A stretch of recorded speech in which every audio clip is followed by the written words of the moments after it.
Assalamualaikum, salam Malaysia Madani Kanta 744 dimulakan dengan rangkuman berita-berita utama hari ini dan perinciannya dalam segmen esensi. Bekalan telur dalam negara melebihi permintaan ketika ini. Ia hasil kerjasama strategik Fama dengan 11 pembekal utama telur ayam di seluruh negara. Ketika ini, Fama mempunyai kapasiti membekalkan 1.33 juta biji telur seminggu. Ia untuk diedarkan terus ke premis peruncitan Fama selain perantara pasaran.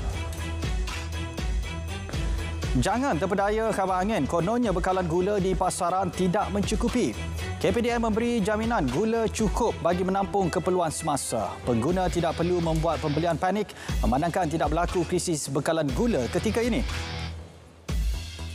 Pelaksanaan subsidi bersasar untuk diesel dijangka mula dilaksana tahun depan. Mesyuarat Majlis Tindakan Ekonomi Negara bersetuju supaya satu pangkalan data bersepadu disiapkan bagi memastikan pelaksanaan subsidi bersasar itu berkesan. Perbincangan melibatkan KPDN, Kementerian Kewangan, Kementerian Pengangkutan serta Kementerian Pelaburan, Perdagangan dan Industri. Sasar pengurangan kadar kemalangan. Kementerian Kerja Raya sedia berbincang dengan Kementerian Pengangkutan untuk pemasangan kamera awas di kawasan sering berlaku kemalangan. Dalam hal itu, 1.7 juta ringgit diperuntukkan bagi penyelenggaraan Jalan Persekutuan di FT58 Jalan Bido Teluk Intan. Sementara peruntukan 30 juta ringgit telah diluluskan bagi kerja-kerja naik taraf Jalan Raya Timur Barat Gerik Jeli. Ini pula strategi kurangkan kesesakan di Lebuh Raya Kuala Lumpur Karak. Kementerian Kerja Raya meluluskan cadangan pelebaran lorong lebuh raya itu yang akan dilaksana pemegang konsesi Anis Berhad. Kini dalam proses memutamakan reka bentuk sebelum memulakan kerja-kerja pembinaan fizikal. Dijangka bermula Julai nanti dan siap pada 2026. Urusan pembaharuan pasport akan dijalankan secara dalam talian sepenuhnya bermula Jun ini di 2 pejabat imigresen di Selangor. Ia dijalankan melalui sistem My Online Passport bagi mempertingkat serta mengoptimumkan lagi perkhidmatan pengeluaran pasport. Pejabat imigresen Kelana Jaya dan Kajang dipilih susulan pengeluaran pasport tertinggi masing-masing sekitar 450 dan 350 pasport sehari. Memastikan bekalan air mentah cukup bagi menghadapi musim kemarau. Projek Skim Jaminan Air Mentah Selangor dijangka beroperasi awal tahun depan. Projek melibatkan kos RM320 juta, mampu menampung keperluan 1.6 juta akaun, membabitkan 7 juta pengguna di Selangor, Lembah Kelang dan Putrajaya. Projek merangkumi 4 fasa dibiayai sepenuhnya Kerajaan Negeri Selangor, kini mencapai 51% siap.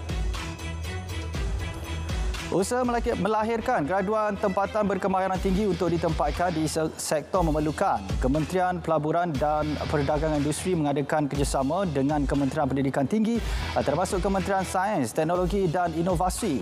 Fokus utama melibatkan penyelidikan dan pembangunan selain mengetengahkan bakat baharu terutama industri aeroangkasa.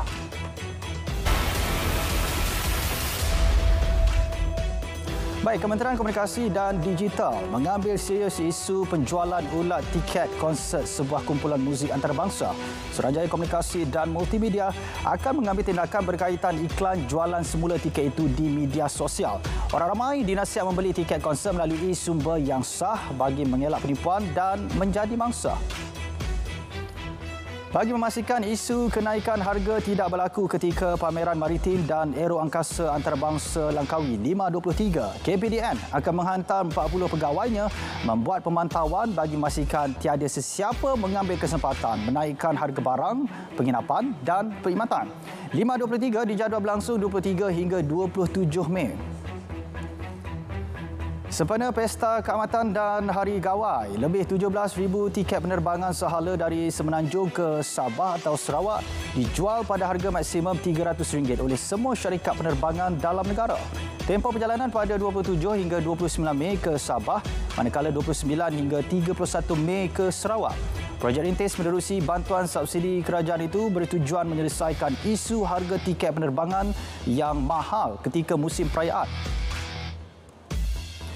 Jom baca bersama 10 minit. Inisiatif ke arah memupuk minat rajin membaca dalam kalangan masyarakat. Ia dilaksana serentak di seluruh negara termasuk 60 perpustakaan desa di bawah pentadbiran Perpustakaan Negara Malaysia. Di Negeri Sembilan, 25 rangkaian perpustakaan menyertainya. Sementara itu, program Jom Baca Bersama 10 Minit bakal dimulakan di peringkat Kementerian Komunikasi dan Digital dikenali sebagai Bedah Buku. Inisiatif bagi memupuk budaya membaca dan berkongsi bahan bacaan masing-masing sekaligus melahirkan masyarakat berilmu serta bermaklumat. Baik, Majlis Rumah Terbuka Malaysia Madani peringkat Negeri Perak berlangsung di Sunway Lost World di Tambun malam ini. Turut berangkat Sultan Perak Sultan Nazrin Muizzuddin Shah meninjau suasana di sana bersama Nur Ain Abu Bakar. Ain, silakan. Ya, Azam, Majlis Rumah Terbuka Malaysia Madani peringkat Negeri Perak akan berlangsung sebentar saja lagi dan ketika ini Perdana Menteri Datuk Seri Anwar Ibrahim baru saja tiba di Sunway Lost World of Tambun ini bersama-sama dengan isterinya dan terus beramah mesra dengan para pengunjung yang hadir. Apa yang dapat saya kongsikan dengan anda semua ketika ini, orang ramai sudah mula memenuhi kawasan Sunway Lost World of Tambun ini kira-kira pada pukul 5.30 petang tadi untuk sama-sama memeriahkan sambutan Sultan Perak Sultan Nazrin Muizzuddin Shah. Dijangka berangkat ke majlis ini kira-kira pada pukul 8.15 malam bersama-sama dengan Raja Permaisuri Perak Tuanku Zahra Salim, Raja Muda dan juga Raja di Hilir Perak. Dan sepada majlis pada malam ini juga, pengunjung dibenarkan untuk masuk ke Taman Tembak ini secara percuma bermula pada pukul 6.30 petang tadi sehingga ke 11 malam. Dan selain beramah mesra, Perdana Menteri juga turut akan menyampaikan sumbangan duit raya kepada kanak-kanak yang hadir. Pelbagai juadah disediakan kepada para pengunjung, antaranya makanan tradisi masyarakat pelbagai kaum di negara ini, antaranya sate ada, kita ada lemang, kita ada laksa dan juga cendol. Dan selain itu, pengunjung juga akan dihiburkan dengan persembahan daripada artis terkenal tanah air termasuk Datuk Jamal Abdillah yang juga anak kelahiran negeri Perak, Ella Syamil dan juga Ernie Zakri. Dan majlis pada malam ini menyasarkan kehadiran lebih 30,000 pengunjung. Dan jadi kepada anda yang ada di sekitar Perak, boleh datang ke sini. Ada masa lagi untuk sama-sama kita memeriahkan majlis sambutan Rumah Terbuka Malaysia Madani peringkat Negeri Perak. Jadi saya kira setakat itu dulu untuk perkongsian ketika ini. Kembali semula kepada Azam di Angkasa Puri. Silakan Azam. Baik, terima kasih Ain dengan perkembangan Rumah Terbuka Malaysia Madani di Perak. Kita ke perkembangan seterusnya. Kira-kira 2,000 unit kediaman mampu milik ditawarkan Perda Venture kepada penduduk Pulau Pinang. Rumah yang dibangunkan di Taman Ara Damai dan Ara Suria Tasik Gelugur itu boleh dimiliki pada harga bermula RM42,000. Ia akan memberi manfaat kepada penduduk golongan berpendapatan sederhana dan rendah. Projek dijangka siap pada 2024 dan 2025. Menembak polis serta memiliki senjata api dan dadah. Lelaki OKU Muhammad Firdaus Paiman, 35 tahun, mengaku bersalah di Mahkamah Session Kota Tinggi atas 7 pertuduhan. 15 Jun sebutan semula kes dan keputusan penghakiman. Reman pengasuh taska swasta di Mutiara Rini Skudai bakal disambung bagi mendapatkan bukti lanjut. Reman 4 hari terhadap wanita berusia 21 tahun itu berakhir esok setelah disyaki mengasari bayi di premis berkenaan. Polis kini melengkapkan siasatan termasuk laporan kesihatan mangsa sebelum diserah kepada pendakwa raya. Tiada laporan polis baharu dibuat mana-mana ibu bapa berhubung kes dera terbabit. Mahkamah Rayuan Putrajaya menetapkan 22 Jun ini bagi keputusan permohonan Datin Sri Rosmah Mansur mencabar undang-undang untuk membatalkan kes rasuah terhadapnya berhubung projek tenaga hybrid solar bernilai RM1.25 bilion. Panel 3 hakim mendengar hujahan lisan daripada pasukan peguam Rosmah serta pihak pendakwaan pagi tadi. JPJ Melaka mengadakan pemantauan lebih kerap di kawasan tidak dibenarkan pengguna jalan raya untuk membuat pusingan U. Bagi tujuan itu, anggota JPJ akan ditempatkan di kawasan berkaitan. Setakat ini 23 notis dan 52 saman dikeluarkan. 2 lelaki tempatan ditahan selepas dipercayai terlibat aktiviti mengedar dadah jenis ganja di Ipoh, Perak. Suspek pertama berusia 39 tahun ditahan Isnin lalu bersama 7.4 kilogram ganja di kampung Sungai Rokam. Sementara suspek kedua berusia 52 tahun ditahan pada Selasa di Taman Sri Rokam.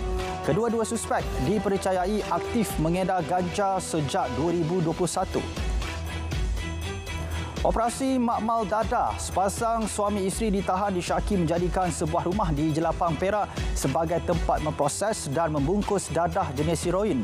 Penahanan dilakukan JSJN Perak. Heroin serta cecair heroin seberat lebih 25 kg dirampas. Nilai rampasan dadah dianggar lebih RM210,000.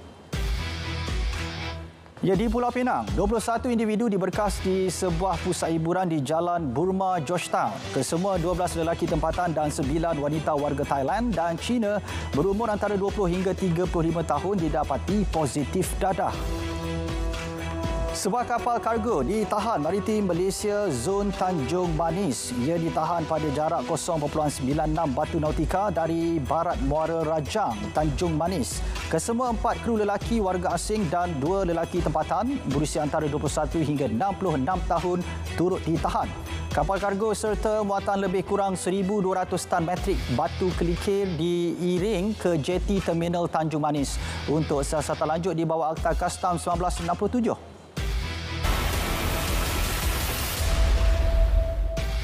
Pasukan penyelamat dan bomba meneruskan usaha pencarian mangsa banjir di utara wilayah Emilia-Romagna, Itali. Banjir disebabkan hujan lebat itu telah menyebabkan sekurang-kurangnya 5 maut. Sementara kira-kira 5,000 penduduk dipindahkan dan jumlah itu dijangka terus meningkat. Agensi Pelindungan Awam berkata tebing 14 buah sungai pecah pada Selasa dan Rabu menyebabkan 23 bandar dinaiki air.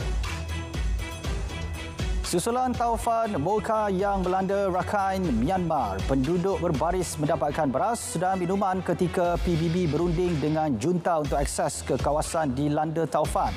Ratusan ribu penduduk di ibu negeri Sittwe beratur bagi mendapatkan satu tangki kecil air minuman selepas taufan tersebut memusnahkan produksi tanaman penghasilan air. Sementara ratusan beg beras diturunkan melalui penerbangan udara ke Sittwe termasuk membawa peralatan komunikasi dan bantuan lain. Taufan Mocha yang melanda Myanmar dan Bangladesh pada Ahad menyebabkan banyak bangunan runtuh dan sekurang-kurangnya 81 maut di Myanmar. Di pihak Bosnia-Herzegovina, pula beratus-ratus buah rumah dan kawasan pertanian dilanda banjir susulan hujan lebat. Pihak berkuasa tempatan mengesahkan belasan bandar dilanda hujan lebat sejak beberapa hari lalu. Anggota pelbagai kelab rakit mengambil inisiatif menghantar bantuan makanan dan minuman kepada mangsa banjir.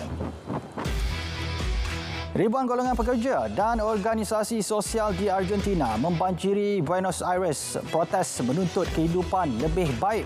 Kerajaan Argentina digesa segera tangani masalah kebuluran dan mengubah dasar berkaitan perjanjian pinjaman $44 bilion Amerika dengan IMF. Kementerian Ekonomi mengumumkan pakej dasar tersebut pada Ahad.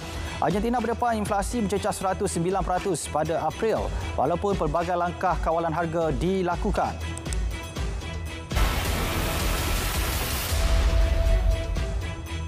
Kementerian Ekonomi bakal perkenal sistem tertingkap tunggal yang bagi mengukuhkan ekosistem syarikat pemula.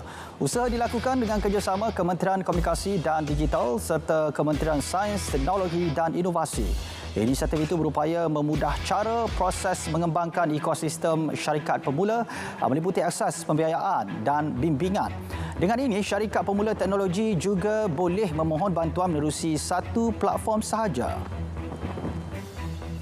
Sejumlah RM4.5 bilion nilai pelaburan dari Korea Selatan telah direkodkan di Johor bagi tempoh sepanjang 10 tahun lepas.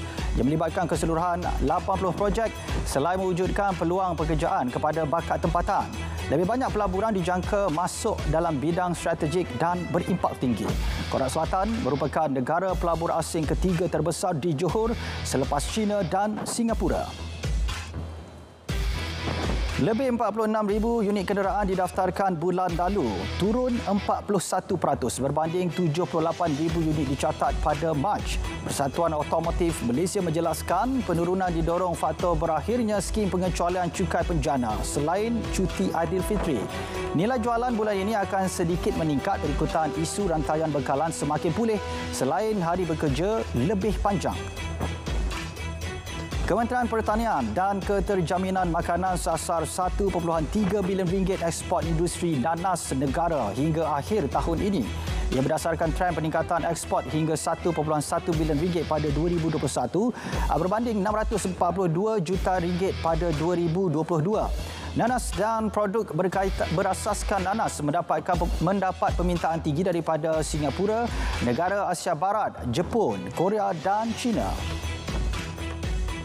Pertukaran pelajar Malaysia-China dilakukan ke arah perkukuh sekuriti makanan negara iaitu tumpu kepada bidang pertanian demi mendepani ketidaktentuan global. Kolaborasi strategik pertanian ini antara tumpuan perbincangan mesyuarat delegasi dua hala Speaker Dewan Rakyat Datuk Johari Abdul bersama Pengerusi Jawatankuasa Tetap Kongres Rakyat Kebangsaan China Zhao Leji.